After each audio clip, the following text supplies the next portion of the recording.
You might know someone who has attention deficit hyperactivity disorder. More than 7 million children and 23 million adults in the United States are diagnosed with ADHD.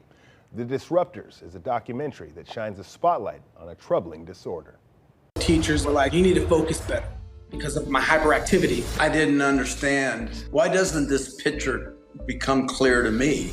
Is she not trying hard enough? Is she not applying herself? Imagine somebody sitting on the keys of the computer. That's ADHD. As a parent, the thing that bothers me the most are the friend issues. I was just a quirky, out of control kid with very few friends. The Disruptors is a documentary that shows the challenges of ADHD. The diagnosis for United States school kids has increased by 43% in less than 10 years. The mission behind a new PSA entitled The Upside of ADHD aims to erase the stigma and turn the narrative around. October is ADHD Awareness Month, and joining us this late morning, I should say, is Dr. Edward Hallowell and Nancy Armstrong. Thank you for joining us. Good morning, doctors. Thank you. Nice to be with you. Dr. Hallowell, first for you as a leading medical expert on ADHD, can you shed some of the light on the prevalence of ADHD in both children and adults in America? Well, it's tricky because we don't really know. The definition that people use when they measure these things is found in the DSM-5, so-called diagnostic manual. One of the requirements to have the diagnosis is that you be severely impaired. So the numbers we have, which are about 10% of the population, are skewed toward those people who are impaired. It leaves out all the gifted people, all the talented. The people who are doing well don't make it into the numbers. So the true number, if you include those, is much higher. I don't know what it is, but I'd guess at least 30%. But 10% of children and adults, and people say it's not good that the number has gone up. It's very good that the number has gone up because it means finally we're taking the knowledge we have and we're diagnosing more people.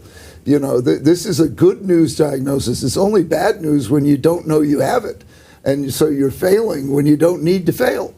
Once you get the diagnosis, you can do as well as your brain power would warrant. And for most folks with ADD, that's a whole lot better than they're doing right now. You mentioned it's good news. How has the understanding of ADHD evolved over the years? Well, hundreds of years ago, it was all about willpower. And if you had any trouble, it was because you weren't trying hard enough or the devil was in you and you got punished, beaten, sometimes even put to death. So we're a lot better off now than we were back then. However, a lot of people still stuck with the try harder model, and the rest is nonsense according to some people, and that's just simply wrong. So truth travels slowly. You know, it's hard to take what we now know to be true and convince people so that they'll use what we know to be true. Instead, in many schools, we're using ignorance. We're using wrong information to apply all kinds of consequences to these kids who all they need is to be seen for who they are and helped. But now, you mentioned the good news, we have a chance to change the narrative. Let's ask Nancy Armstrong, who joins us as well. Nancy, what inspired you to create the film The Disruptors, the newly released PSA, Upside of ADHD? Well, I raised 3 children with ADHD, which at times was harrowing, and I figured out pretty quickly that this is a deeply misunderstood diagnosis. So I wanted to create a film that didn't exist and a campaign that would cut through the confusion and the misinformation and the pervasive myths around ADHD and this myopic view that it's all bad by democratizing the best information with the top experts in the field like Ned. We want to liberate parents and children to know that they're not alone and that there is an upside to ADHD. So we're fundamentally reframing this from a deficit disorder model, which is just wrong, to a brain type or a trait, which has some challenges that need to be managed, but that also comes with some pretty significant and impressive strengths. I like how you framed that. You said fundamentally reframe. You have 3 children. You said it's been a whirlwind at times. What advice would you give parents who may be in a similar situation as yourself?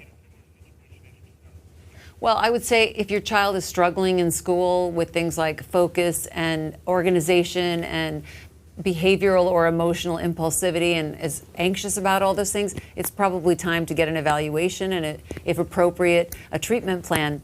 But it's really important to foster a relationship between teachers and students. Children with ADHD need positive connection in their lives. So getting a teacher on board, getting a 504 plan, which is something that's an individual learning plan, which you're legally entitled to if you have ADHD, and getting tutors and coaches to help deal with things like organization and routines, that's how we get these kids through to adulthood, because if they can get through to adulthood intact, they are oftentimes the ones who become our entrepreneurs, our innovators, our award-winning artists and athletes. So we need to acknowledge that finally as a society, that there is this upside to ADHD. Dr. Hallowell, Nancy, thank you for joining us and sharing that with us today on The Power of Two. We appreciate that. We'll catch you down the road.